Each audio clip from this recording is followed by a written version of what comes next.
को माननीय बहन जी राष्ट्रीय अध्यक्ष बहुजन समाज पार्टी जी की रैली का कार्यक्रम है तर्रा में हिंदू इंटर कॉलेज मैदान पर। उसी में मैंने अपील की है कि सभी अपने सम्मानित शुभचिंतकों साथियों से और पार्टी के लोगों से ये अपील करना चाहता हूं कि सभी लोग 15 मई पे आकर मेरा हौसला अफजाई करने की कृपा करें।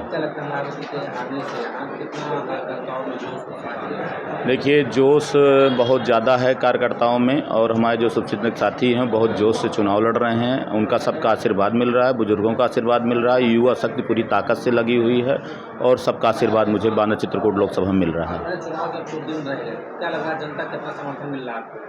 देखिए, मैं तो पूरा प्रयास कर रहा हूं कि लगभग हर गांव पहुंचूं, हर घर पहुंचूं। तो चूँकि लोकसभा क्षेत्र बहुत बड़ा है, अब पहुंचने का पूरा प्रयास कर रहा हूं। जितने घंटे मेरे पास नहीं बचे उससे 2 गुना मेरे पास अभी गांव रह गए हैं मुझे जाने के लिए। अब मैं पूरा प्रयास रात दिन एक किए हूँ। सुबह निकलता हूँ, सुबह से लेकर रात 2 बजे तक चलने का प्रयास करता हूँ और हर जगह पहुँचने का प्रयास करता हूँ। चीज़ और कही जाती है कि जो बसपा पार्टी है वो दलितों की पार्टी है, क्या लग रहा है ऐसे में आपके साथ किस किस वर्ग के लोग? देखिए, ऐसा नहीं है। बसपा का नारा था सर्वजन हिताय सर्वजन सुखाय के तहत बसपा चलती थी और इस समय भी जो मेरा नारा है सर्व समाज के सम्मान में, मयंक द्विवेदी मैदान में, युवाओं का साथ, बुजुर्गों का आशीर्वाद। तो लगभग हमको सबको आशीर्वाद मिल रहा। पार्टियां कहीं किसी विशेष नहीं होती हैं, सबका साथ होता है, सबका विकास होता है, सबके कार्य होते हैं। बहुजन समाज पार्टी की जब सरकार रही है तब यहाँ व्यापारियों के हित में भी कार्य हुए हैं, जनता के हित में भी कार्य हुए हैं। चाहे आपका बांदा का बाईपास उठा के देख लीजिए, बांदा का मेडिकल कॉलेज उठा के देख लीजिए, आप बांदा का कृषि विश्वविद्यालय उठा के देख लीजिए, अतर्रा की इंजीनियरिंग कॉलेज उठा के देख लीजिए, बांदा और अतर्रा और नरैनी में 2 ITI कॉलेज उठा के देख लीजिए। बहुत सारे ऐसे कार्य चित्रकूट ज़िले में भी हुए हैं। तो चूँकि जनता के हित में ही कार्य होते हैं, जो जनप्रतिनिधि यहाँ चुन जाते हैं, उनको ये लगता है कि हम भाजपा से सिंबल लेके आ गए हैं, हम चुनाव जीत जाएंगे। वो चुनाव तो जीत गए कई बार पे, वो जनता के हित में कोई कार्य नहीं किए, लोगों के सुख दुख में नहीं गए, गांव देहात में, क्षेत्र में नहीं गए। वो सिर्फ शीशा चढ़ाकर अपना बालू का काम करने का, अपना माफियागिरी का काम करने का कार्य किए हैं।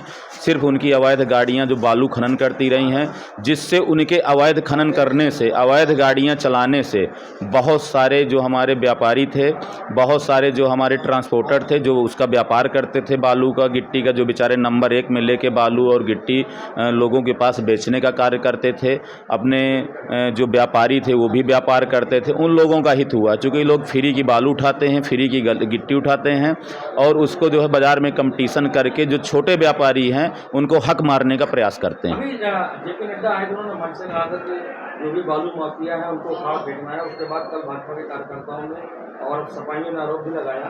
तो भाजपा का कहना है कि सपा सरकार और बसपा सरकार में बनिस्पत हमारी सरकार में जो खनन का रेवेन्यू है उसमें इजाफा हुआ है 40 से 50%।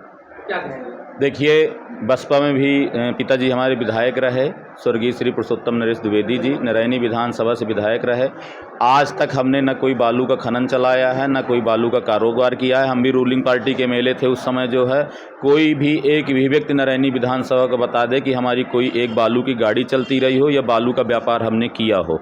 हमने कोई ऐसा व्यापार, अवैध व्यापार नहीं किया कि जिससे जनता के हित में। चुनाव जीतने के बाद हमने पहले भी जनता की सेवा की है, लगातार 2 बार से जिला पंचायत सदस्य हूँ। कहीं मेरा एक भी कोई बालू का व्यापार नहीं है या किसी प्रकार का व्यापार नहीं है। लोगों के, जनता के हित में रहता हूँ, जनता की सेवा करता हूँ। आगे अगर लोकसभा के चुनाव में जनता मुझे सांसद प्रतिनिधि के रूप में चुनती है, सांसद बनाती है, तो मैं आप लोगों के बीच में सर्वसुलभ व्यक्ति रहूँगा। इसीलिए बांदा चित्रकूट की लोकसभा की जनता ने कैंडिडेट का चुनाव करने के लिए तैयार है और कैंडिडेट के साथ मुझे आशीर्वाद देने के लिए तैयार है। ह्यूमर है जनता में कि भाजपा की बी पार्टी है, तो बसपा को वोट देने से कोई फायदा नहीं होगा, उसको मिल जाएगा। तो ऐसी दशा में आप लोग उसका देखिए, ये राजनीतिक दल हैं, ये अपनी फ़ायदा के लिए किसी को भी विभाजन करने का काम करते हैं, ये किसी की बात करने का काम करते हैं। ऐसा कोई ह्यूमर नहीं है। बांदा चित्रकूट की लोकसभा का सर्व समाज का आशीर्वाद मेरे साथ है। मैंने अभी बगल के गांव में हड़ा कबौली में भी मीटिंग की है परसों के दिन। जो है लगभग पूरे गांव के लगभग 2 से 2.5 हज़ार लोग मेरे मीटिंग में सहभागिता हुए हैं। आपने मेरे स्टेटस फेसबुक में देखा भी होगा, उसमें लोगों की वीडियो भी पड़े हैं। सब लोग मेरे साथ में चल रहे हैं, सबका आशीर्वाद मुझे मिल रहा है। रही बात यहाँ पार्टी की, तो यहाँ जो भाजपा का कैंडिडेट चुनाव लड़ रहा है और सपा कैंडिडेट, ये खुद ही ए और बी हैं दोनों।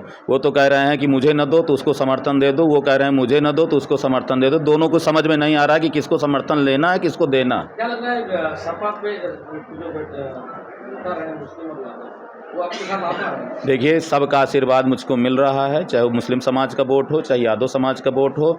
सब चूँकि इन दोनों ए और बी के कैंडिडेट चुनाव लड़ रहे हैं, इनसे कोई खुश नहीं है।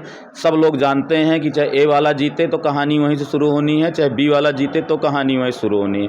अगर आप मुझे आशीर्वाद देते हैं तो एक नई राजनीति का उद्गम होगा, एक नई राजनीति की दिशा चलेगी, एक नई राजनीति की टीम तैयार होगी, जो लोगों को अवैध खनन में या पत्रकार साथियों को या युवा साथियों को या जो कोई बात उठाता है उनको दबाने का जो कार्य किया जाता है, ऐसा कुछ नहीं होगा। मैं आप सब लोगों के मान सम्मान की लड़ाई लड़ूंगा।